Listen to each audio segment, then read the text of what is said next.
YouTube channel. So when you're ready.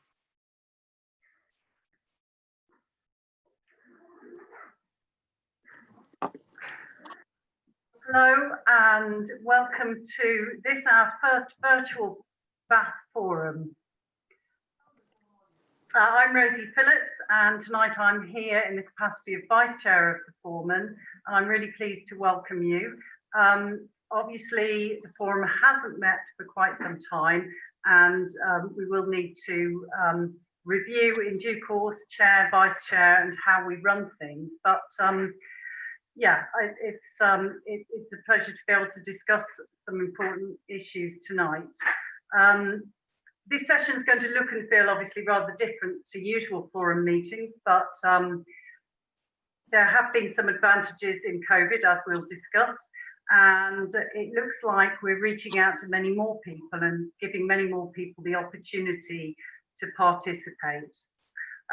Tonight's session will be a discussion with the Council on response, recovery and resilient communities. And I'm delighted to be joined by the Leader of the Council, Councillor Dine Romero, and Bruce Laurence, our Director of Public Health, who will be facilitating the discussion. Over the last 5 months, I'm sure you will share with me the fact that life has changed for all of us in some quite significant ways, and ways none of us could have predicted. Whether you're sort of run ragged by home working and homeschooling at the same time, if that's possible, or whether you're isolated and alone or stressed because of the furlough scheme, we've all had to adjust in ways where we've experienced some considerable challenges and change.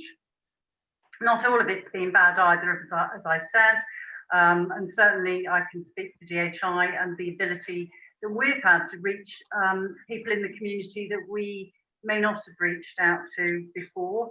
And I know other people who have connected to nature or had other benefits that have kind of come out of this situation that isn't one that we welcome. We've also seen some remarkably brave people across our health and social care sectors, whether that's the private sector, the NHS, or the voluntary and community sector, stepping up and making sure that some of the most vulnerable people in our community have received support. And there really has been some tremendous support in that way. So yeah, thank you to those people who have been involved. And while we're getting back to some level of normality, we do need to make sure that we are prepared, possibly for a second wave, and ensure that we're more resilient and prepared for the future, and also that we learn from what we have been through. So I'm really pleased that we're able to host this discussion tonight. It feels like a particularly important one. Before I hand over to Dina, there's just a few practical pointers for the meeting. Can you please make sure that your microphone is muted unless you're specifically speaking? This is important to ensure that there's minimal background noise. Could you wait your turn to speak? Only one person can speak at a time, and please don't speak over others. And if you wish to make a comment or ask a question, can you either use the chat facility by typing, "May I speak?" or use the virtual hand or put your hand up. This meeting is going to be recorded and placed on the Council's YouTube channel so that people can view it afterwards if they wish to.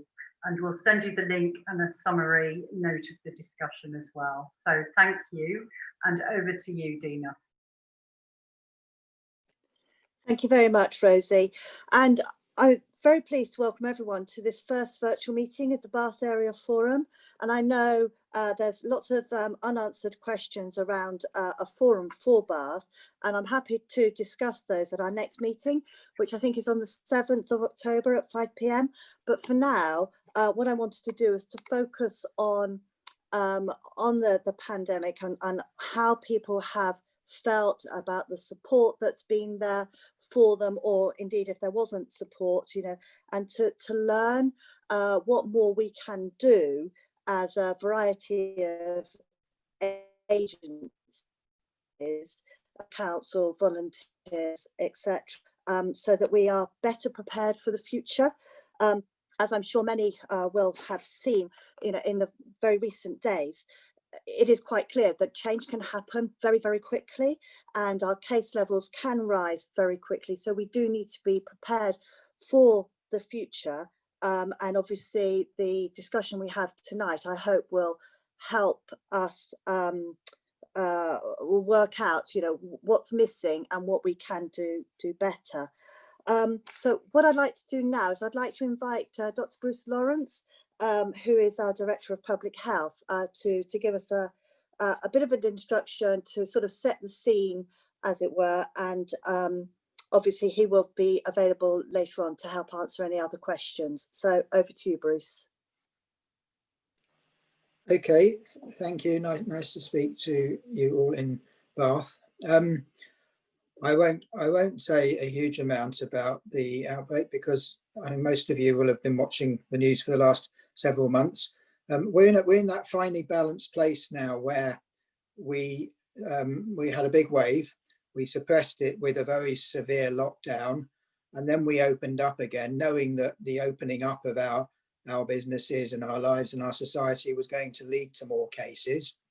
And until about a week ago, I'd have been cautiously reassuring, saying that we're doing well in Baines, relative to the country, relative to anywhere. And in some ways we still are. We're just touching a total of 400 confirmed cases, and per population we are still the 5th lowest upper tier local authority in England for rates of cases. But then this week we've seen just how quickly this virus will elude us if we take our eye off the ball at all. And that's been in the form of a small outbreak, but a concerning one in the Somer Valley area, and particularly around Midsummer Norton. And we're talking about 20 cases, so we're not talking about a huge outbreak, but it shows us, and it puts us all on what I'd call a sort of yellow alert, really. We're investigating the outbreak. We understand roughly the group it's within. We've traced the contacts and they're isolating. We've talked to businesses. A number of pubs and venues have closed. And we're reinforcing through media, through our general messaging channels and through local messaging channels, the need for people to really redouble their efforts. So I think we're in that place the country is in, which is, we're low, but we're moving up, and we need to redouble our efforts. What I'm really asking local communities and local community leadership to do is to really engage with your communities, explain to people that we can keep this under control. We can try very hard to, but it does require everyone to understand that they're part of that solution. So understand the guidance on social distancing, on hygiene, on wearing face masks. If you have any symptoms, isolate any of the relevant symptoms, isolate immediately and get yourself tested. If you are contacted as a contact of a case by the system, isolate if you're asked to. And if you come back from areas of high exposure abroad, quarantine, do all that really assiduously. But the thing I'm also saying is do this mindfully. It's not about blindly obeying orders. It's about understanding that this is a very tricky virus. That's why it's marched across the world so quickly.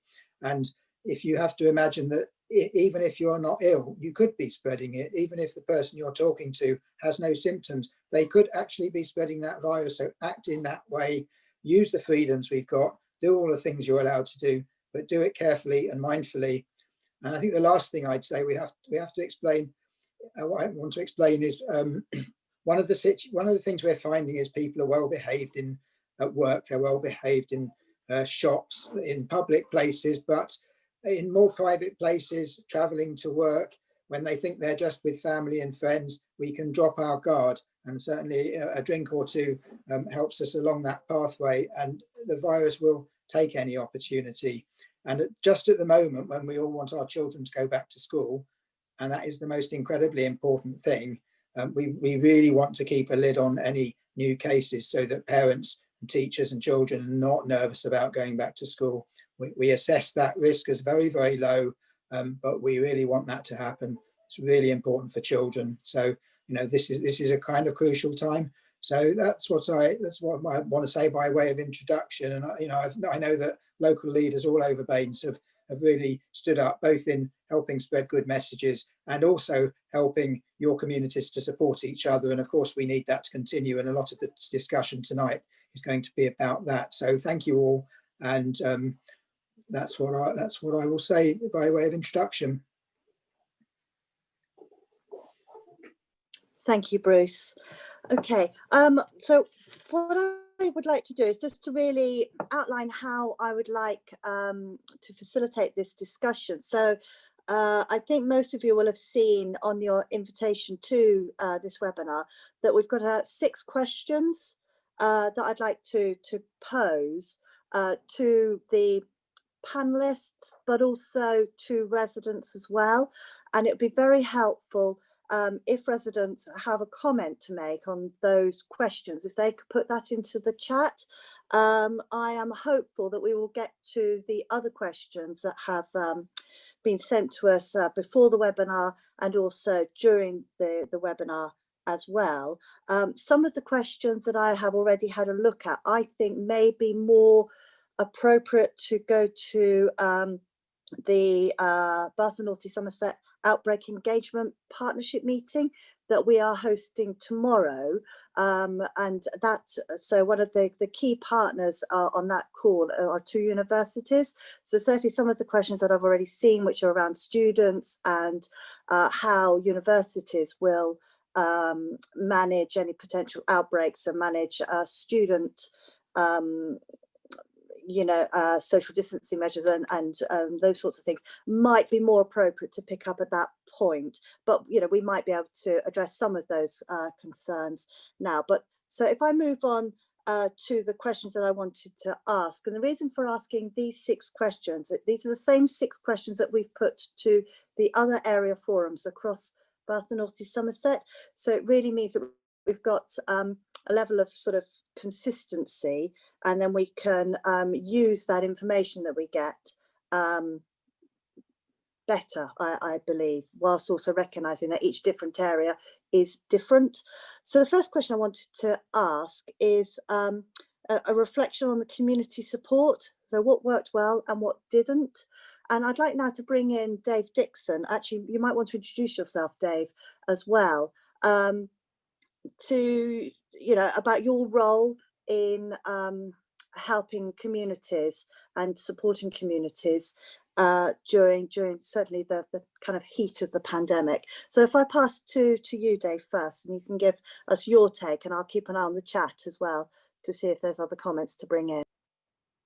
Yeah, thank you, Gina. Yeah, my name's Dave Dixon. I'm the Community Engagement Manager for Bath and North East Somerset Council, and I've worked for the council for a number of years. But for the last 5 months, I have been the head of the logistics pod at the Compassionate Communities Hub, which is based in the business park at Peasdown, just behind the Mercedes and the Audi garage. So there's a team of about 30 of us over in Peasdown, and we've been together for, it probably is just about 5 months now. And basically, we are the team behind the central telephone number, the 0300 number, that has received up to date probably nearly 7,000 individual calls from residents all across Bath and North East Somerset. And they were a variety of calls for a variety of different issues. Obviously, April and May were incredibly busy and we were getting hundreds a week. We are still getting calls now, and we are still reacting to situations that appear now. But I think at the very start of it, back at the end of March, beginning of April, if you think back to Mothering Sunday and the piece on the television at 5 o'clock from the Prime Minister about what we were going to have to do, and it all took off from there really. And we were very conscious, I think, as a local authority with some of our partners, that we weren't actually going to be able to cope with the sheer potential numbers of people that we would need to support unless we had enormous support from some of our other partners. So it's a very interesting partnership at the hub. It consists of the public sector, which is obviously us as the council, the private sector with Virgin Care, our healthcare providers, but also very importantly as well, the 3SG, which is the third sector group, which is basically our community and voluntary organisations. So up at the hub, we have representation from organisations such as DHI, which is Rosie's organisation, from the CAB, Citizens Advice Bureau, had 2 or 3 staff. Bath Mind, the Bath Mental Health charity, had at the height of all of this 3 staff working full time here. And then there's a host of other smaller charities and a whole army of volunteers. We were very fortunate in this area in that we had probably a couple of thousand people that volunteered to support other people in their community. And to be frank, without them, we would have been swamped. So 2,200 people shielding. That was 2,200 people that every week for the first 12 weeks were getting individual food parcels from the government.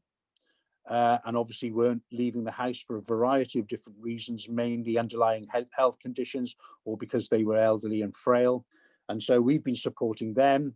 We've been supporting people with no family local in the particular area.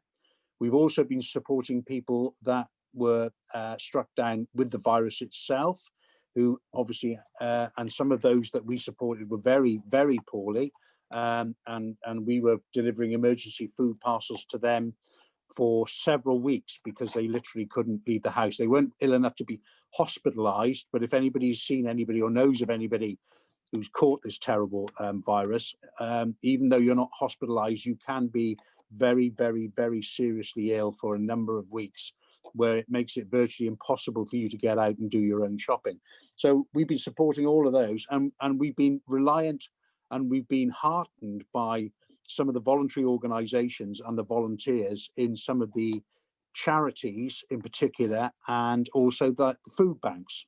And so it's not an exaggeration to say that without the likes of the Summer Valley Food Bank, Keynsham Food Bank, the food banks in Bath, the churches, all the charities and organisations, again, we would not have been able to cope with the number of people that we've been asked to support over that period of 3 months. Now, the hub at Peasdown continues. There are still people here, and the telephone number is still live and people are still ringing. And what, in essence, happened was that somebody would phone, it would go into a triage system where we would work out whether it was an immediate red priority, in which case it needed to be done within the day, or whether it could wait for a little bit longer. And often, to start with, a lot of those calls that came in were around food poverty.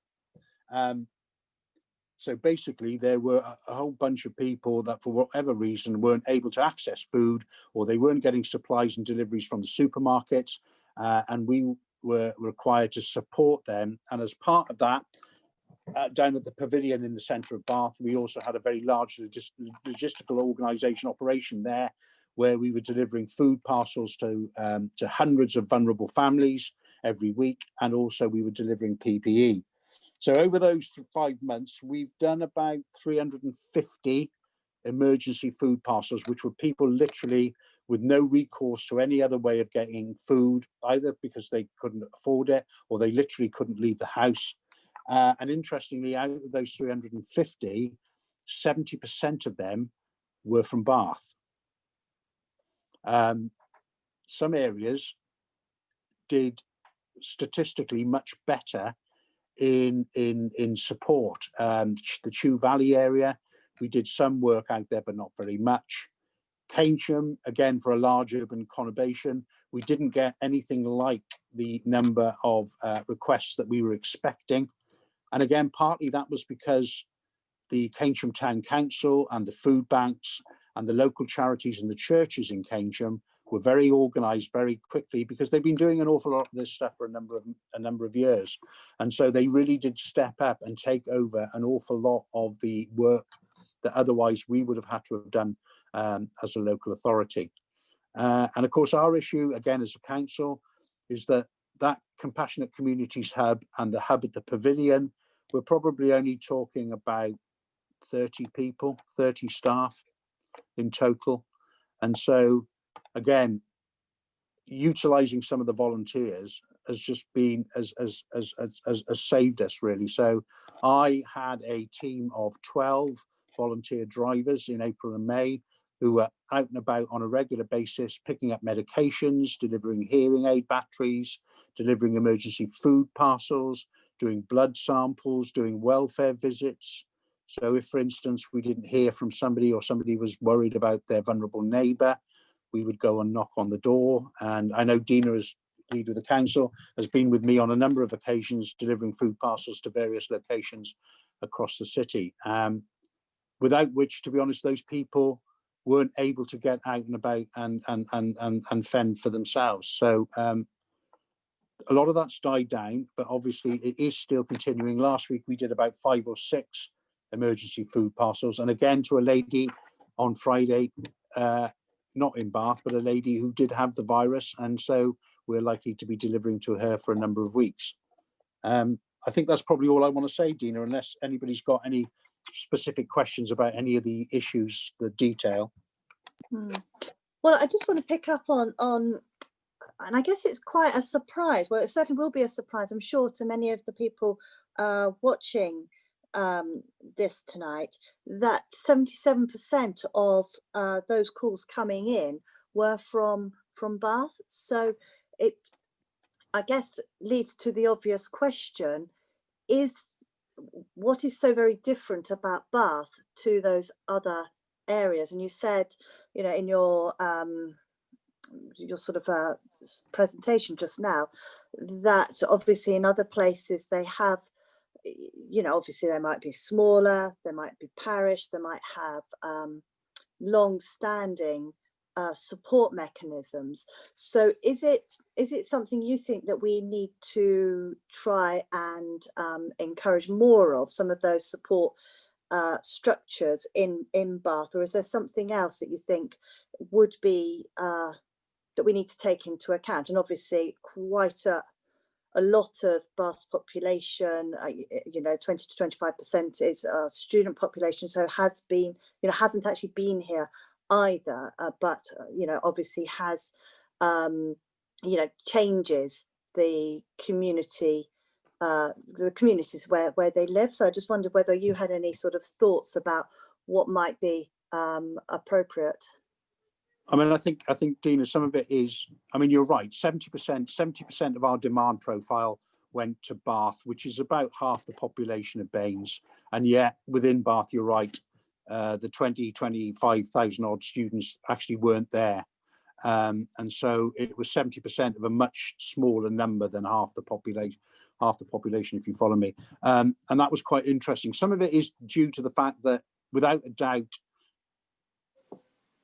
some of the bigger councils like Midsummer Norton Town Council and Keynsham Town Council have been very instrumental in organising volunteers and groups and organisations and the local churches and the scouts and all of those groups, because there was an organisation that they could go to that they could rally round. And so that was one aspect of it.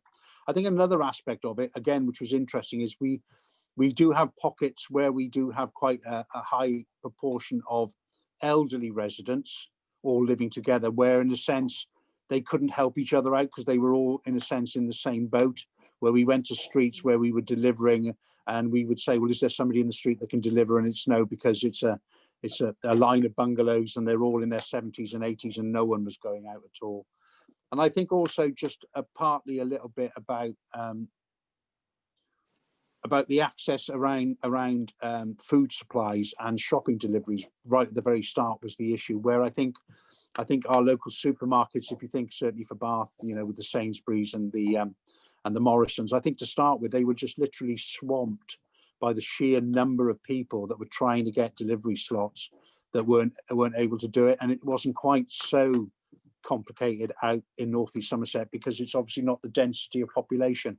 It was a lot easier. And also some of the local village shops and farm shops in particular were very adept very quickly in providing a service to their local residents, and getting that is, and partly it's just that information sharing, to get that information sharing out as quickly as possible. So, for instance, Salford Parish Council was a very good example. They Salford leafleted every single house in Salford, 2,000 people, every single one, sorry, 2,000 houses. Every single person got a leaflet saying, if you have issues, contact your council. And of course they had the setup, because all the parish councils have got websites, again, where they can disseminate that information, and they were able to deal with things much more quickly than we were to start with. It got much better in Bath. It did get much better in Bath, but it just took us a while to get up to speed, because just again, the sheer numbers, really. Thank you, Dave. And actually, one of the things I would like to do is to echo the thanks that have been put on the chat from Lynn Barnum about those organisations that really stepped up, certainly in the first 3 or 4 weeks of lockdown, and particularly talking about the transition movement. So Transition Larkhall, I think, was part of quite an amazing food delivery network, and for taking food from the allotments, etc. And I understand delivered 300 kilograms of food in the first 3 weeks, which is obviously will have helped many of those people who were isolating and may not have been expecting to isolate as well. So there has been a query raised about the 0300 number, which we made sure that we could get out to every single household in Bath and North East Somerset. There has been a suggestion that maybe it's not been as well publicised as it could have been. And whilst we received 7,000 calls to the hub, I wonder, do you think there's, from your experience, Dave, has there been, would you say there have been, or are still people that may have been missed? Oh yeah, no, I think so. Yeah, no, definitely. There was some complications to start with around the shielding lists, because they were being updated on a regular basis. And as they were being updated, the numbers were always increasing. And to start with, our original shielding list was about 250 people. And when that came through, we said, no, that can't possibly be right. There is no way. And in the end, it's about 2,000, 2,300, something like that. But again, I am sure that there were people, well, I know of several who were never on that shielding list. And again, some of it was reliant on the GPs. And it did get slightly complicated in the end about who was allowed food parcels and who wasn't. And we were, again, part of our role in doing that was to try and get those people who should be being delivered to slots for delivery as well. But it just took a while for that to all come through. So for the first month, certainly the end of March, beginning of April, the demand profile was so severe that we were literally just running around and firefighting. And gradually, as we got control of it, we were able to be a bit more proactive, and we could probably have publicised that number a bit more. But the difficulty, again, as I said before, it was a very small team of staff that you're talking about, within the three, within Virgin and the council and the 3SG, probably no more than 30 to 40 people. And actually across that area, with the demand that we had, if we'd had more people, then we could have done a bit more. But like I said, the volunteers were vitally important, but some of the roles will need to be undertaken, I think, in the future by staff, by council staff, and that's something that we're looking at to try and build our pool of people. Sorry, I can see there's a question there. Why did you not have more people? We had thousands of people, but yes, you're right, and there were a lot of people furloughed. But again, the issue that we had, again, with some of the volunteers, is that there are some roles that needed to be undertaken that we couldn't ask volunteers to do. So we had some people that we delivered to who had quite severe mental health issues. We had people that we were delivering to that were at risk or were on the radar of some of the organisations. We had things that needed tasks that needed to be undertaken around blood samples and samples from doctors and all sorts of stuff that it wouldn't have been fair to ask a volunteer to do without the suitable training and again, and also delivering to people with the virus, that we did a number of those as well, which again, if we'd have asked some volunteers, do you want to go and deliver to Mr. So-and-so, but be careful because he's got the virus, the chances are the volunteer quite rightly would have said, well, actually, is there something else that I can do? And that was the difficulty with, and the other difficulty that we had, if you remember, to go back into April, March and April, the one issue that we needed to try and do was to avoid any travel that wasn't essential. So I had a team of 8 volunteer drivers, and somebody said, well, you could have had more than that. And you're right, I could have had more than that, but I didn't want more people than that being out and about, because at that time, we didn't know how prevalent it was going to be in the area. And also I needed people in reserve in case somebody went down with the virus and then they had to isolate for 2 weeks and we lose that volunteer base. But again, having spent years dealing with volunteers, they're a magnificent resource, but on occasions, there are issues and tasks that need to be done that can only be done by people that are paid and who understand the risks and we can mitigate for them. Thank you, Dave. Rosie, I think you wanted to come in. I think just on that point as well, as an organisation that sort of employs or has lots of people that act as volunteers for us on an ongoing basis, volunteers require a reasonable infrastructure behind them. You can't just kind of just have volunteers. So actually, I think it was a brilliant job done. And as well as the volunteers working around the hub and the compassionate communities work, a lot of other voluntary sector organisations and charities still carried on their voluntary work. So actually there was a lot of help out there. It was about kind of matching up the offers for help with the need and doing it in a way that complied with all good social distancing and safe practice, because actually these are vulnerable people. So yeah, just to sort of follow up on Dave's point. Thank you. And I know there's been a few comments on the chat as well about using furloughed staff, particularly council staff. I think I'm right in believing that there were very few staff that actually were furloughed. Most of our council staff, if they weren't able to do the job they were doing before lockdown, were redeployed across the organisation. In fact, we've still got quite a few who are sort of doing other jobs than the ones that they might in normal times be doing. And some of those would have been manning the phones. Some of those, as Dave says, would have been out there delivering food parcels or medications or whatever.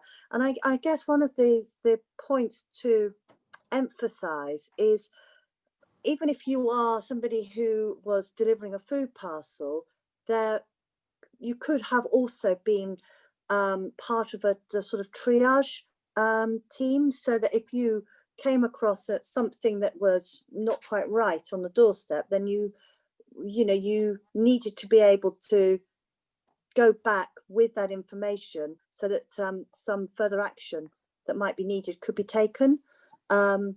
So just really wanted to emphasise that, and also wanted to pick up on a very, very good point that Robin Kerr has made, who is the chair of the Federation of Bath Residents Associations, that actually an awful lot of the volunteers in Bath were from FOBRA.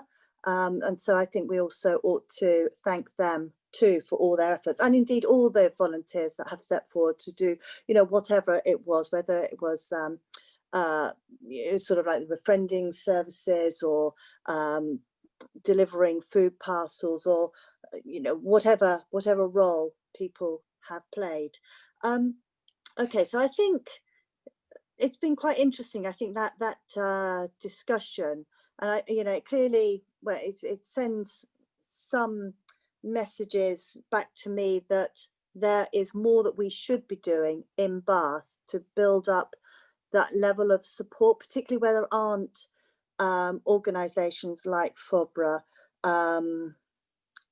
and as we all know, across the whole of the Bath and North East Somerset, many of the volunteers that you might have relied on in other circumstances wouldn't have been available, because they too would have been vulnerable, may have been shielding, etc.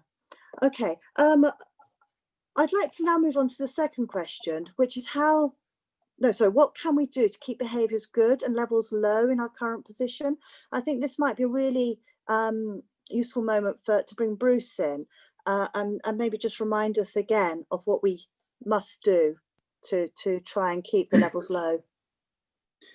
Well, I mean, there are lots of guidelines and regulations for different industries and different settings, but basically the rules are simple enough. A distancing of 2 meters, or if that's not possible, and that's always the best thing to do, but if that's not possible, 1 meter if you have protection. Now wearing face masks in all the places where it is mandatory. Washing hands regularly. If you get any of the relevant symptoms, it's isolating yourself well and getting a test as soon as you can. And I recognise that there have recently been some difficulties getting tests, but nevertheless, that's what you need to try to do, and complying with the test and trace people when they ask you who your contacts are. Also quarantine, as I've said, we are seeing cases coming into the region where people are coming from high risk areas abroad and bringing cases with them. So quarantine if necessary. And what I said before, do all this very mindfully. Right? Try to sort of understand what you're trying to avoid, because it'll help you keep your guard up. And keeping your guard up at all times is necessary, whether you're in a public place or in a private place or in a garden. And we're seeing too much of people sort of having one approach in public and one approach when they feel more at ease, which is psychologically understandable but doesn't help us. Policy is always changing. I noticed a comment from Joel about face masks. I think obviously seeing that question being asked very strongly in schools. I mean, one thing I'd say to your question is, I believe it's generally very helpful to follow national policy for 2 reasons. One is it's clearly the policy. If we start making things up ourselves, then you have to be clear why you're doing it, what the benefits are, what the risks are. So I'm one to follow national policies, except in very unusual situations. And secondly, if we do, we don't have powers to mandate. We can encourage. We don't have powers to mandate things outside government policy. So I could never actually make a little local bylaw about something like face masks. And the other thing to say about face masks in schools, because I know it's a hot topic, apart from the fact that policy may change any day or may not, is that it's a bit double-edged. People mustn't see face masks as a substitute for everything else that we're talking about, and that can easily be done. So I don't think it's a panacea by any means. It's just another string to the bow. So those are the things, and just encouraging people. We don't have enough policing. We don't have enough of anything to be enforcing this everywhere. This has to be because people want to do it, because their communities want them to behave responsibly.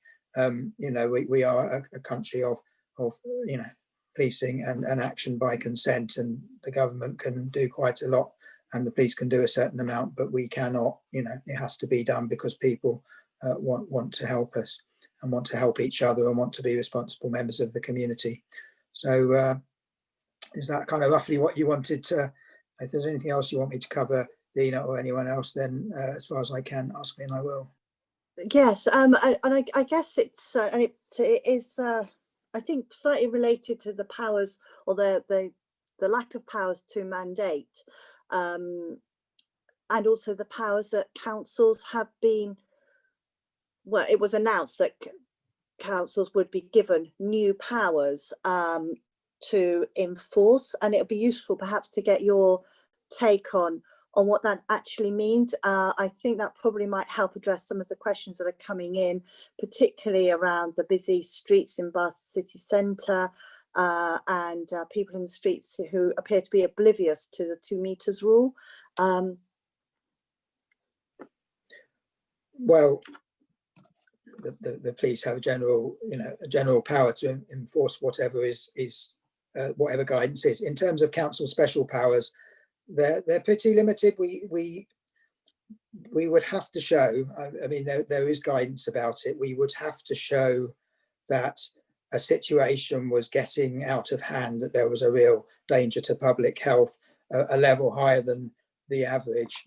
And that would require us to be, as you can see from where these powers have been given in around the country, that would require that we were really in one of those very high risk areas, and we're very far from being there yet. No council in our position has been given or really would be given powers in that general way.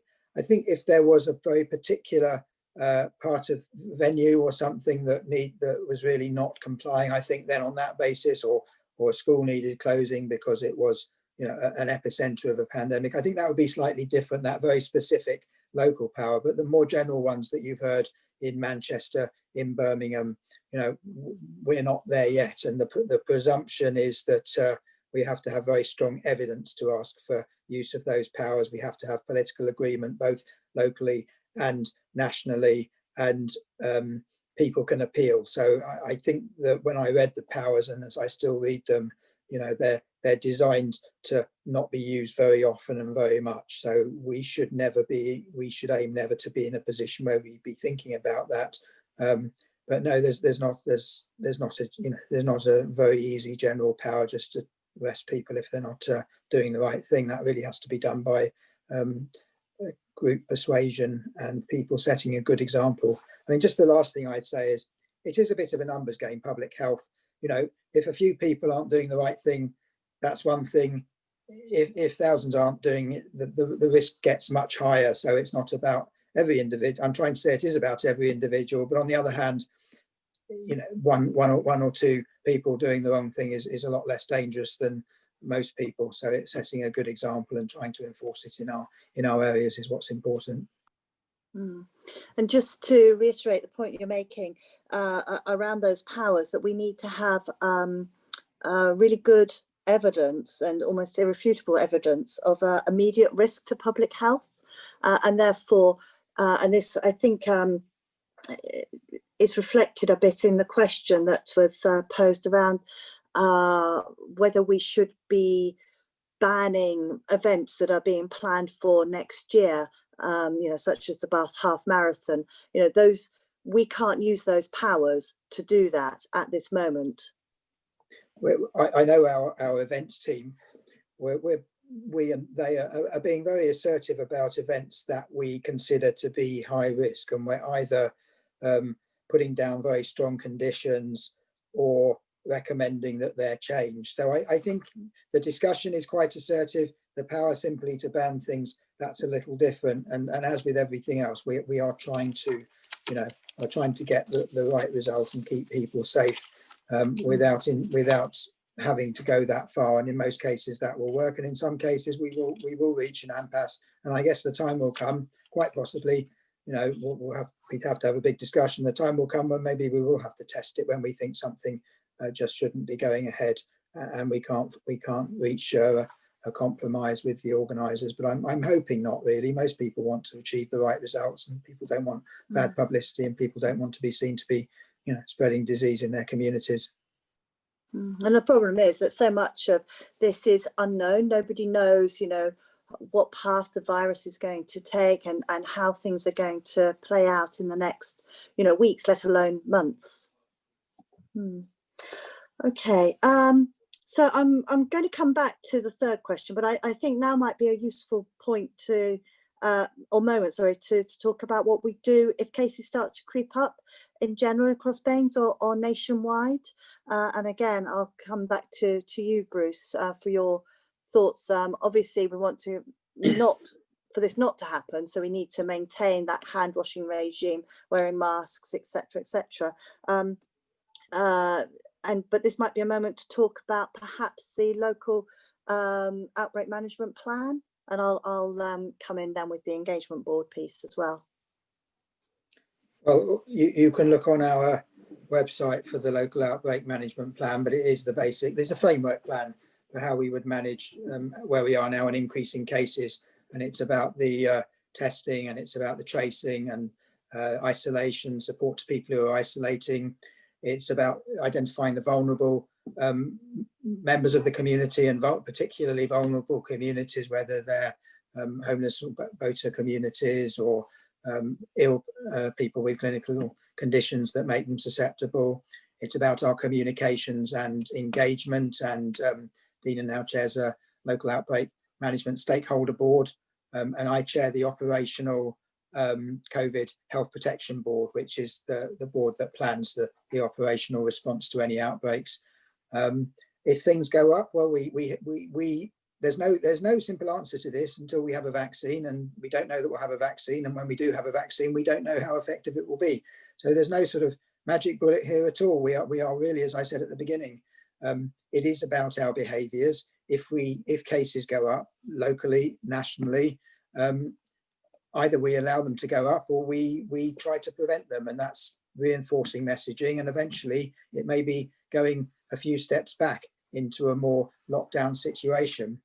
At the moment, one thing we're seeing in Britain, and in fact internationally to some extent, is that for a variety of possible reasons, even where cases are going up, deaths are going up less. So, for example, we have had new outbreaks in this country. We have had a certain, reasonable rise in cases, but we've had very, very little of the pressure on the health service of severe illness and death. So there's a difference between cases and illness and death as well in this, which is, I won't go into detail.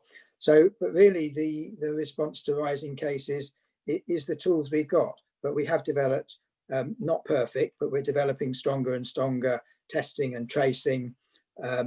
We're learning more about treatments, even the existing treatments and new treatments, working very hard on a vaccine. But really, the key is still prevention, and prevention is still around behaviour. That's not going to go away. And if we want to keep things open, then that's where we have to be. And the whole world is in this very, very terrible dilemma of wanting to avoid the worst ravages of a very clever and dangerous virus, and yet not wanting to, destroy or close down our societies and our economies. Best I can say for the moment. You mentioned the local outbreak management plan. I think it's important to note that this is a framework because it can't possibly cover every single eventuality.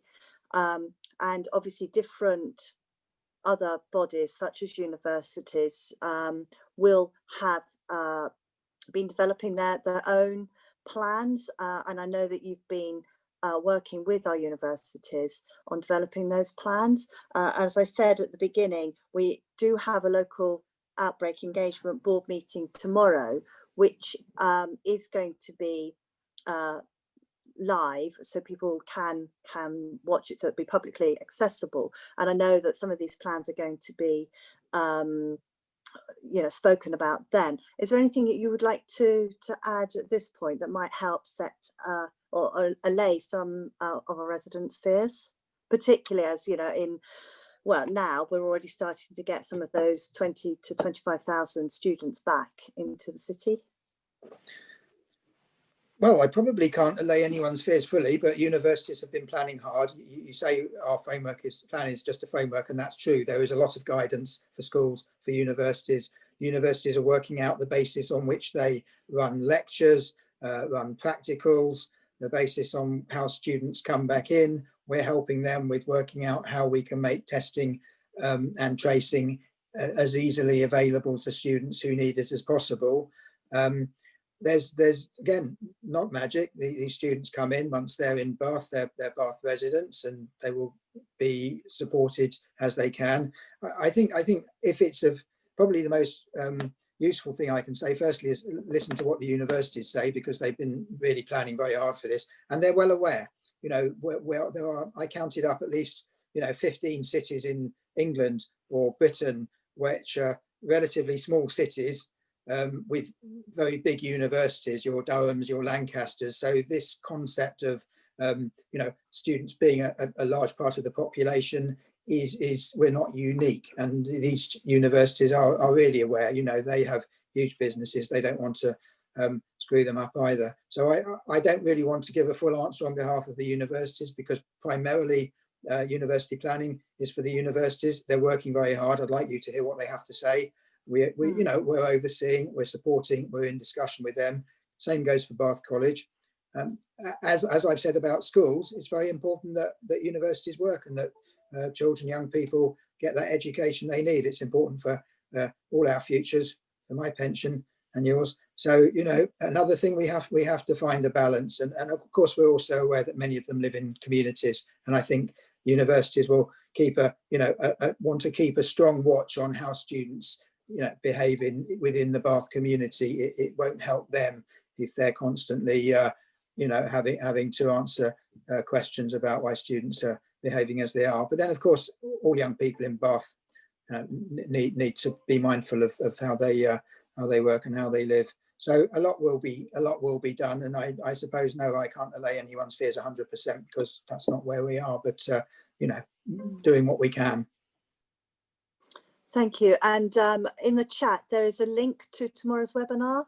So if you want to make a note of that, I'm sure it will be added to this webinar when this is posted onto YouTube.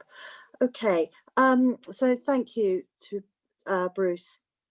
I think I'd like to go back now to how some people have the experiences some people have had during lockdown, particularly when those that might have been more isolated than others, and the challenges that people have faced, particularly around mental health issues.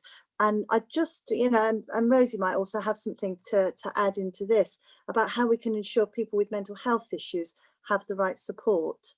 So I don't know who would like to go first. Rosie? I can start. I mean, I'm not a mental health expert, but I would say that, mental health is something we all have, and it's really important that it is seen on a continuum. And actually, that is an area where obviously people can act at a very local level and reach out to people.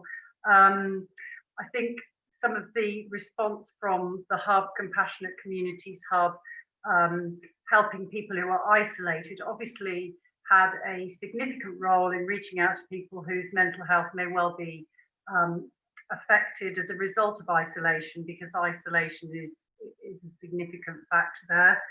I think the other thing is people who have, I'm thinking almost in a preventative way, who are concerned about loss of livelihood. I noticed there was a question on the chat around evictions and housing. These are all big stresses on people that will have an impact if somebody has a mental health problem. So I think, again, the Hub was streaming people to all those various, to help address all those various factors. And DHI was kind of leading the Housing Hub, and is working with people who have got concerns around losing their home. There's been an extension to the current sort of stay around evictions to help people. But I think it would be wrong to say it's not.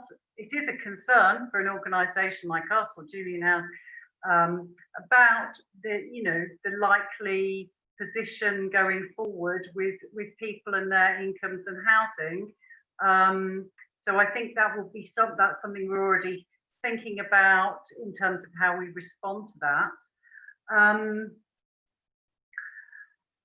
So, and I think the other thing is, just going back to the isolation point, and again, I think something that I've seen that's been quite good that's come out of some of the response to COVID, which I think we should learn from and build on, given that isolation is such a big factor, and those people that are connected digitally can connect in many ways quite easily through this kind of media. We saw a number of clients who actually are quite socially anxious and struggle to come into treatment services and things, making connection with us through sort of sometimes peers phoning them up or volunteers, or through attending group sessions on fora like Zoom, which I think can help protect mental health, but also keep people from traveling too much as well. So, you know, during this period of COVID can be a useful thing. But I think, you know, it is reaching out at whatever level you are to people who you think might be isolated. And often I think as British people, we're very cautious about reaching out because we're so worried about invading someone's space. Well, I think, you know, better to invade someone's space and ask, and they can just politely say, no, I'm fine, than not. So I think that's something we need to do, basically.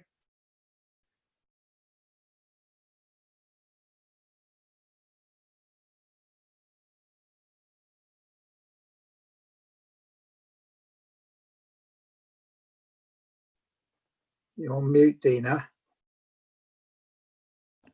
Sorry, I've rather taken it to heart to be on mute.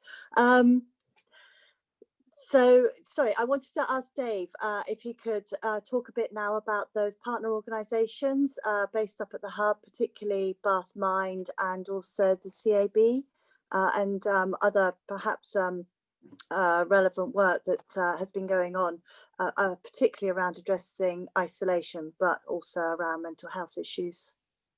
Yeah, no, of course, Nina. I mean, at the height of it, during April, sort of May and June, Bath Mind had 3 staff, 7 days a week, doing 10, 12-hour days, dealing with calls and issues that were coming in, sometimes directly coming in as issues from people, but often, again, they were coming in as referrals from some of the other organisations and often from my team and team of volunteers who would deliver, or I would go and deliver food to somebody because the issue was food, emergency food parcel, and they'd answer the door and you'd have a conversation with them and you'd think, actually, this a little bit more complex than just food. And we were able to refer them back into some of those particular pods. But Bath Mind have done just quite magnificent work over the last 3 or 4 months in dealing with a whole host of people with some really difficult issues. And then again, on the sort of much more grassroots level, because a lot of the volunteers who put their names forward were very keen about almost like a befriending service where they had some time, they could sit at home, they could actually phone somebody up 2 or 3 times a week and just have a chat with them on the phone to make sure that they were okay. And again, we were able to utilize a whole group of volunteers to support some more of our elderly and vulnerable people, because the isolation issue was a really big issue. Some of the medication supplies and stuff that I and my team and the volunteers were delivering to, those people were really very worried about what was going on outside the door and were very worried about, you know, leaving the house, and a number of them still are.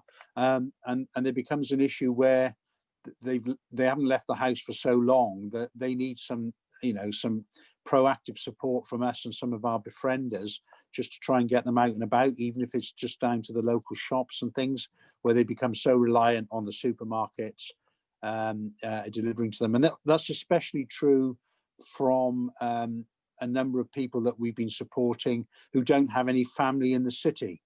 And there are quite a number of them. And indeed, I mean, when this all started back on the 23rd of March, Monday the 23rd of March, the announcement was made 5 o'clock on Sunday. By the time we came to work 8 o'clock Monday morning, we'd had about 12 phone calls, and they were from people who had elderly parents living in the city, and to make sure that we delivered food parcels to them and that we looked after them because they weren't going to be able to do it. So the social isolation thing goes all the way from the really quite severe issues that Bath Mind have been dealing with some very troubled people, all the way down to a much sort of wider, broader sort of social isolation. And a lot of it was just around communication, that we were trying to just keep those communication channels going. And then that partnership working with our organizations and collaborating together with the organization, which was the only way that we were going to be able to deal with it. So we've been very fortunate. And then you're right. So the Citizens Advice Bureau, they had 2 full-time members of staff. That was 7 days a week because the hub was open Saturdays and Sundays. And there was a whole team of people, and often, I think you're right, Dina, often sometimes some of the issues, the underlying issues would be around welfare, or they'd be around universal credit. It would be around a lot of people that were under severe stress because they'd never been unemployed before, and a number of self-employed people that we delivered to who literally lost their jobs overnight. Often younger people in their late 20s and early 30s with children who said, you know, I've never applied for universal credit. I've got no idea how the welfare system works. I've always worked, and they literally lost their jobs. And often that was a lot of them in the restaurant and hospitality sector, where which was a surprise to me, and that a lot of the chefs and staff in these places, they're self-employed. They're not actually employed by the national chain. So when the restaurant closed its doors, it literally laid them all off. So there was a whole variety of different pressures on people, and it was very interesting that driving through the city every day, right from the very start, the first 3 or 4 weeks or more, the place was deserted, literally deserted. And then after about a month or so, people suddenly started appearing on the streets who were obviously very troubled, and couldn't cope with that isolation anymore, couldn't cope with that lack of interaction with other people, and were just wandering the streets, which was actually quite upsetting on a number of occasions, that people that we met. But certainly without the charity and community voluntary sector organisations and the CAB, again, you know, the public sector, the council, we would have been swamped. We would have never been able to have coped with the numbers that we were dealing with. And I don't know whether you've had many calls coming from young people, but certainly when I hosted a webinar which was with young people, mental health issues came up pretty much from every single speaker. And obviously some of the work that is being done through organisations like Boys in Mind, you know, is amazing. But I think that young people and their mental health is often forgotten, you know, at times of crisis, particularly when the emphasis of this pandemic has been, you know, on protecting the vulnerable, who often have been older people as well. So, and that webinar, if anyone's interested, is also on the council's YouTube channel. So please, you know, have a look at that as well. So I think it's quite insightful to hear from young people about the issues that impacted on them too, and actually still are as well. Bruce, as you're the medic here, do you have any things you'd like to raise, particularly about mental health? Well, it's a huge issue for everyone. I suppose work has been done regionally and is being done nationally to try to put some structure and analysis around how COVID has affected mental health. But if you can imagine just how many ways it does, through its effect on work, through its effect on children, through its effect on abuse. I mean, it's a big order. I guess, like everything with COVID, the biggest brunt goes to people who start off in the worst place in terms of poverty, mental ill health. We are putting support in the hub that Dave was talking about earlier. You know, has done a lot to really put people who contact it in the way of the right service, and our services for mental health and the services for drug and alcohol misuse, such as Rosie's involved in, or domestic abuse, have tied themselves in knots trying to find ways to continue to support clients in this lockdown, and done an amazing work, really gone the extra mile. So one of many things, it's a terribly difficult situation for many people. It's increased inequalities. We are trying to quantify it. Services are doing their best, but the legacy of this is going to be very great. Another reason why it's so important that we do try to open up everything, schools, shops, businesses, as much as we can, and the price we pay for that is really being very self-policing about our behaviour. because the longer this goes on, worse it is. And we're, you know, things that I'm particularly worried about. I chair the Bath Domestic Abuse Partnership. We've had very regular discussions about how we can help people who are stuck at home more than they would be. I'm very concerned about schools, as I've said. Children who are missing education, you know, through the social scale are missing out, but really the ones in difficult socioeconomic circumstances that we really want to boost are the ones that are going to be affected the most. So, you know, it's a gloomy picture. People are trying, but there's no doubt that this is not, you know, no one would recommend a pandemic for improving population mental health. Some people have enjoyed lockdown elements of it. You know, maybe there are some benefits, but that's not going to outweigh the price that a lot of people will have paid in mental ill health. Thank you, Bruce. I don't think I have anything more to add to that at the moment. I think I'd like to now move on to the next question, which is about local businesses. And, you know, it's a point that's been made by some of the questioners prior to this webinar around the support for local businesses and what more could be done. And the question is, how can we support our local businesses to get up and running safely and encourage people to shop more locally? So the council has recently launched a campaign called I Love Local. This was launched in Widcombe High Street a couple of weeks ago. And it's about, I guess, local residents supporting the local businesses that have gone above and beyond to help local people, particularly those that were self-isolating, because I know there's lots of businesses that have created delivery services to get out there to help those you know, that wouldn't be able to get to their shops. And so this is a way of giving something back to those businesses, encouraging people to remember those local businesses that supported them, and, you know, not necessarily go back to their old ways of shopping. So I know that there are also some concerns that have been raised about the social distancing measures that we were asked to put in by government, and there's also been some commentary about why those measures are still in place. And as far as I'm aware, the social distancing measures are still around, well, it's 1 metre plus, which I assume is 1 metre plus some sort of face covering, but the ideal would still be 2 metres.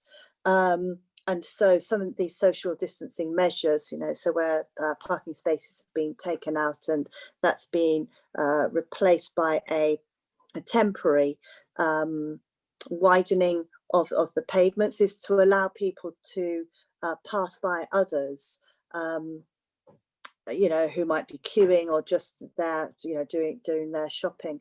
So first of all, Bruce, could you just confirm that the current advice is still around social distancing? It's still 2 metres or 1 metre plus if you can't manage the 2 metres? Yes, it is 2 metres, and that's what we should aim for, and 1 metre with protection. There are subtleties. If you are closer face to face and for longer is worse. Talking loudly is worse, singing is worse, side to side, back to back is better. But I don't want to, that's when people start to say they're not understanding, when you start to be a little bit more subtle. So yeah, 2 metres is good. And, you know, people should be able to understand what that is. And I recognise from some of the comments in the, chat that it can be quite difficult to maintain 2 metres in some shops, in the street. So back to back, avoid busy places. Sorry if that sounds clear, but I have said one of the ways to be mindful about this, if there's a quieter place you can go to have your drink and a busier one, well, or to shop, go to the quieter one. I know that's not a solution, but this is all how we'll try to do our best. So that's not going to change. And even 2 metres, any distance is a balance of risk. It's not a magic number either. It's just a number where, you know, it's felt it's potentially practical in most situations and cuts the risk. It's all, you know, the further you are, the better it is. But 2 meters is where we are saying. And like so many things, it is about balance, isn't it? So it's about this balance between our local economy plus the ongoing concerns around the pandemic and, you know, and people's health. So again, it goes back to that point that you've made several times about people being behaving sensibly and wearing the face coverings, washing their hands, etc., etc. There was a point that was raised around the Christmas market that it's being cancelled, and I think, you know, it would be useful, I think, to be very clear that one of the key reasons for its cancellation was around the sheer volume of people in a small, well, relatively small confined space. And so what is being proposed is a series of events, experiences over, I think, you know, a period of possibly a month, so that people can still come in to help the local economy, whilst hopefully not putting themselves or residents or indeed those running the you know, working in any shops or any of our hospitality at unnecessary risk. I know that you were part of the conversations, Bruce, that came to the conclusion that having the Christmas market would be unwise. Is there anything that I've missed in my sort of summing up of you know, why the Christmas market was cancelled and what's being offered instead that you'd like to add in? Anyone who's been to the Christmas market will know that it's 2 centimetres is difficult enough, let alone 2 meters. So that felt like a no-brainer. And to some extent, that was also because it brings in a lot of people to the centre from outside Bath. Part of the discussion was we want businesses want people to be in Bath doing things at Christmas. So the discussion we had, and Dina was involved in, was about, well, how can we do something to make the centre attractive without getting big crowds in ways that are dispersed and will allow social distancing. And another point of balance, because, you know, there's the public health argument, which of course I champion, but there's a public health problem if you know, businesses aren't working and generating income, and you know, there's that balance too. So we have had quite a few discussions about it's not my area of expertise, but we've looked at ways of generating a bit of sparkle for the middle of Bath without bringing in these huge crowds, because there's absolutely no way the Christmas market or even a big centralised Christmas event can really be done in good conscience with spacing.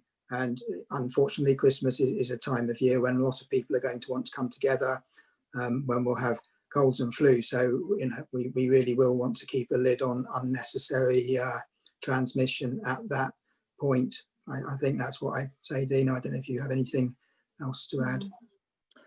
No, I don't think so. I just actually was going to respond to a comment around the I Love Local campaign, which is, you know, why other places are not included in that. They are not included in that, but what we're doing is it's a rollout. I think the next place is going to be in Milsom Street. But if you've got, or any viewers of this have got particular areas that they would like to champion, then please get in touch with the council so that we can actually roll out this scheme in your local area. It's absolutely not restricted to any one place or indeed just to Bath. You know, it would be really delighted if it was rolled out into you know, into Keynsham High Street or wherever. Dave, is there anything else you'd like to add about local businesses? Yeah, thank you, Gina. Yeah, I mean, it was interesting, again, looking across Bath and North East Somerset as a whole. Some of the more rural areas and some of the smaller villages and the shops and the pubs and the local businesses, were very well supported, and and some of the farm shops, which I mentioned before, and what we were trying to encourage people to do is to continue to use their local facilities. I think a lot of people discovered a lot of local stuff available that they didn't know was available, and actually probably wasn't as expensive as they thought they were. So, for instance, again, driving around as I have been for the last 5 months, on occasion, some of the local shops were very busy indeed. Some of the farm shops were incredibly busy indeed, and they were very much more adaptable. And I think that's the difference. If you've got small local businesses in some of the suburban areas like Larkhall, Moorland Road, and Chelsea Road, Upper Combe Down, and so forth, often some of those small individual independent people are very good at delivering what needs to be needed on the ground, and what they require more than anything, and what we're trying to get people to do, is to continue to support them. Because again, as I said before, right at the very start, the supermarkets in Bath really struggled to be able to deliver the level of food and that was needed by people on a regular basis, whereas we didn't quite get that same situation out in Keynsham, Midsummer Norton, Radstock, and down in the Chew Valley. And I think that's because people were going, they were going elsewhere, or they were aware that there were other options. And again, that's the other issue around communications that we as a council need to look at, about what would be available for you if you were, for instance, I don't know, a resident in Western Village, you know, and people automatically thought, if I can't get Sainsbury's and I can't go to, you know, Morrison's won't deliver, then it's gone. Often that wasn't the case. Again, there were local businesses in Western that were delivering. So that's what we would like to encourage, really. And that, again, as Bruce's point makes clear, is that, you know, it reduces the number of people all going into one central location if they're doing it much more locally, and it just reduces the amount of potential contact with other people. And it keeps those local businesses going, and hopefully then they can start to thrive once again. Thank you. I'm just having a quick look in the chat to see if there's anything else. So there's a few points that are in the chat, which I don't think we're going to have time to address now, but I will certainly pick those up afterwards and address those. I assume that we'll have your contact details so that we can come back to you directly. Okay, so the last question that I have is around response. So what can we do to respond quickly and decisively if there were localized outbreaks in specific neighborhoods or population groups? Well, this question feels quite timely, bearing in mind what we're seeing happening in Midsummer Norton and Westfield. So Bruce, maybe you could have take a moment just to tell us what work you've been doing, particularly around the track and trace work, and how well you think that is going at the moment. Okay, we work closely with Public Health England. We have a really fabulous Public Health England health protection team based in Bristol who do the contact tracing when it gets complicated, and they've been the basis of outbreak control is that we work out where the cases are, we look at their contacts, we ensure that the contacts then self-isolate, and that's what we're doing, and we think we've chased up all of the contacts in this case. We then look at the businesses involved. If there are workplaces, we'll look at whether they are abiding by guidance and whether there's any further contact tracing needs doing within those workplaces. We'll look at venues. This example was to some extent around a pub and some other smaller venues. So again, we will look at how those pubs are operating. We will look at whether there's distancing, whether there's cleaning, and all of that. We will reinforce the message on prevention. And, I've said enough times tonight already that, prevention is all, and we will keep making that case, and we will make it in targeted ways through very local routes, as well as through more generally through media and council press briefings and council websites. So will try to get into communities. If it's a particularly vulnerable community, if it's a care home, if it's a school, if it's a homeless shelter, well, all variations on that theme, really, all variations on identifying cases, identifying contacts, isolating them, finding, and then sometimes, you know, if a school had a significant outbreak, for example, or a care home, we would, you know, different kinds of closure of care home to visitors and new residents would be one example. And we've asked care homes in the region of the Midsummer Norton cluster to stop opening, to stop seeing visitors for the time being until we work out what's, you know, whether we're getting control of this. If a school had enough cases, well, depending on the distribution of cases, some groups would be then asked to stay at home, or potentially a school could be shut, although, you know, always last resort. So it is sort of all variations, all against a background of maintaining this good level of vigilance. If we came close to a lockdown, which I'm really hoping we won't, because we've done very well in the southwest so far, and we should aim to continue to do that. But if we came close to that, then there's a different level of discussion with central public health organisations, central government, local political decision makers, and local public health teams about, you know, when and where that would have to happen and what the rules would be. So it's a kind of escalation, but, you know, that's the basis. Of course, in the background of that is treatment of severe cases. That's always important.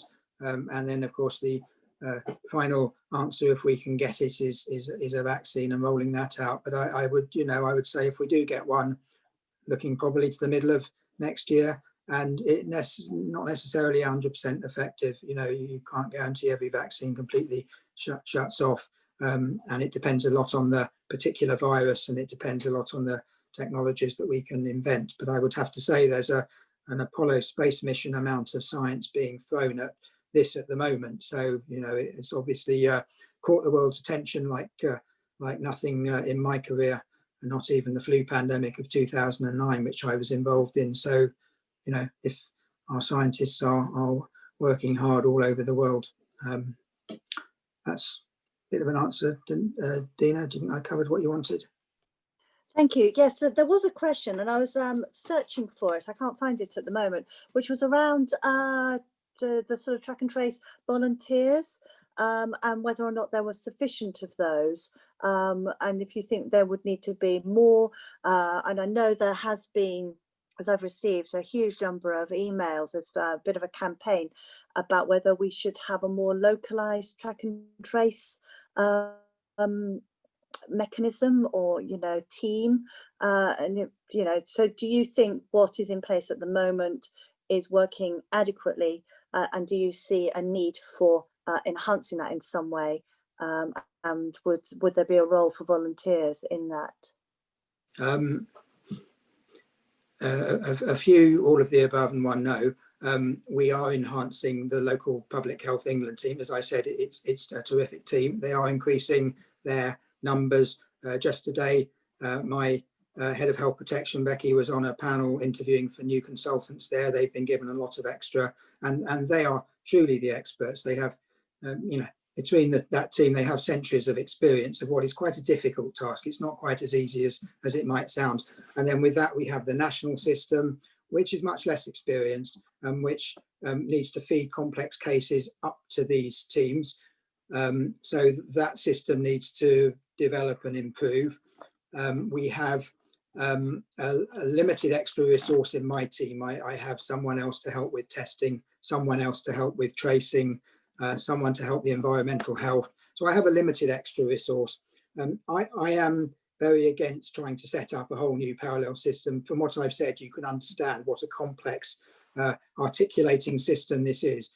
For me, having a sort of homebrew Baines Council go out on the street team will confuse what is basically a pretty good local system. If it gets really stretched, then we'll have to think of other ways of upscaling. I think volunteers, well, if the volunteer is someone who is an ex-public health consultant, as some cities have called on, that's one thing. If a volunteer is just someone who says, oh, I'm interested, or I have a bit of a health knowledge. It's a tricky professional task to track and trace and to do it effectively. And the local Public Health England team will find links that the national system just won't. What we do have to link in is our local intelligence. So I think that's the useful thing. So when we work with Public Health England, we will talk to people who have local knowledge about who might be involved, what the networks might be. So we do have a local role, but I personally don't think it's to try and set up a sort of, as I say, a homemade shadow of all that's going on. Our role for me is to coordinate that, to feed in local intelligence, to supplement it a bit where necessary. And I don't necessarily think that, I agree with everything that goes on everywhere else. And remember, a lot of other places are hugely different in terms of their case numbers, the makeup of their population. So some of what's been done in places like Oldham and Sheffield reflects the need to have people to get into particular communities that the normal systems aren't really able to get into so easily and understand. So, it's situational as well. That's my current view anyway. Everything can develop as the situation develops.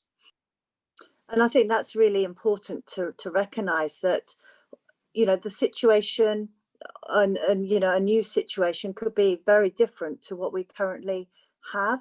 And we'll need to make sure that we've got the tools in place to address that.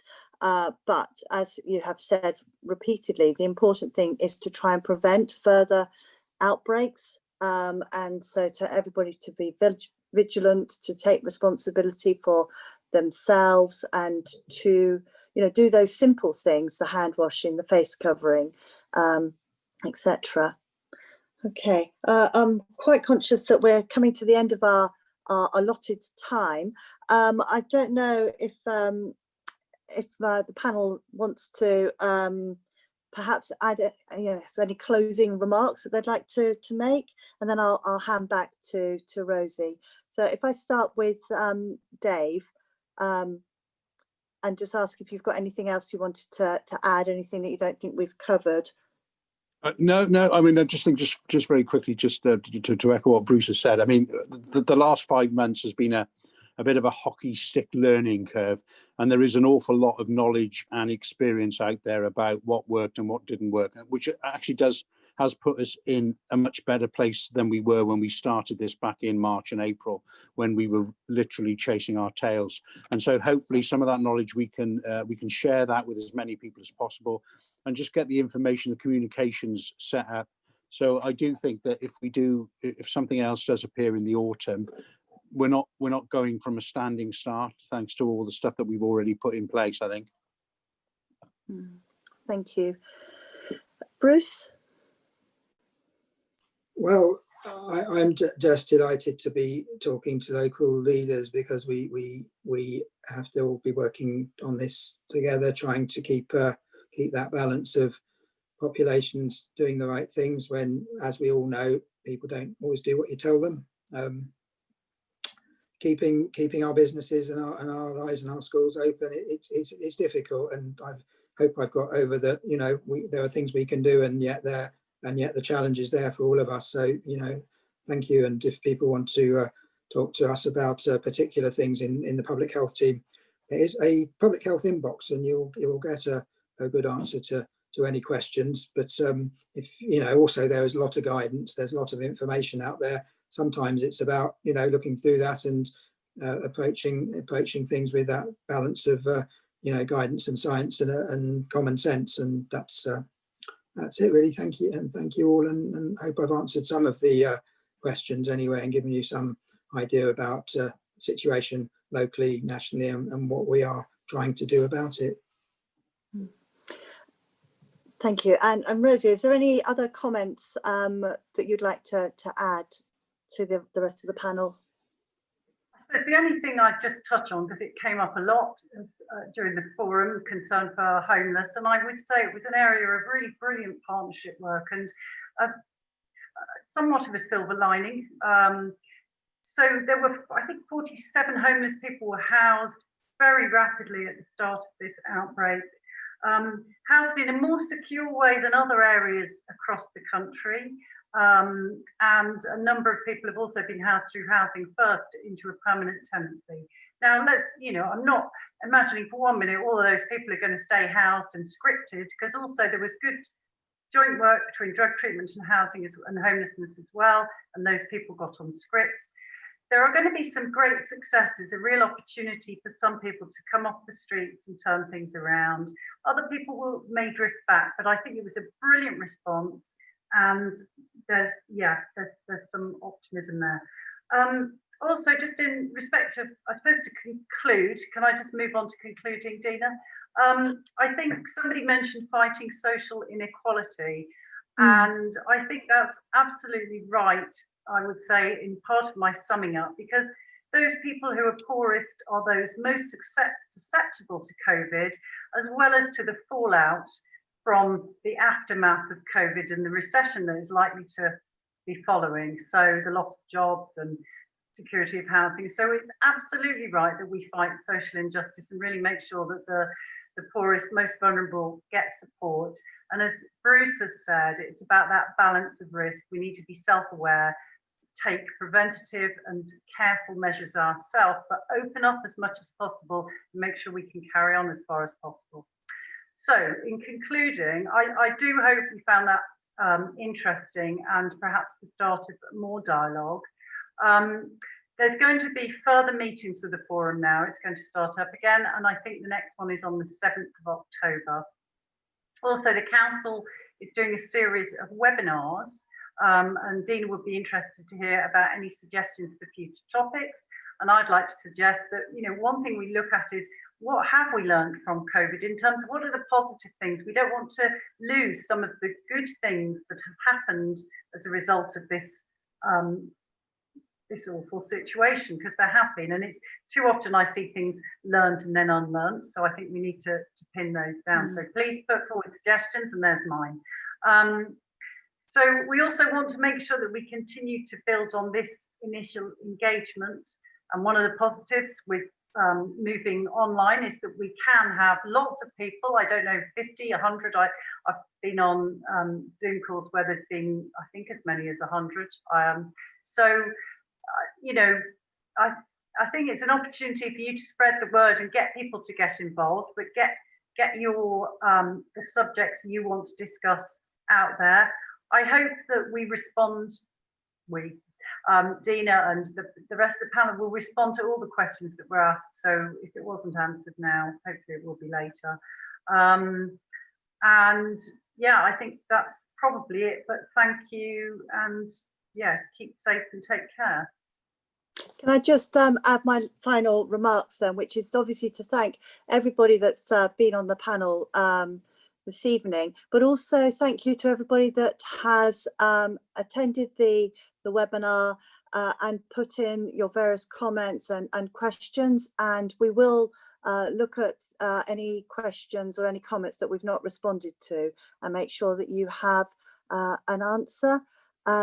So yeah, just echoing what Rosie said. So thank you to everybody, and to ask everybody to stay safe, and hopefully to see you at our next webinar. And as we said before, that one, we have another webinar tomorrow. So hopefully some of you will be able to attend that webinar too. So thank you, and thank you to Rosie for chairing this meeting.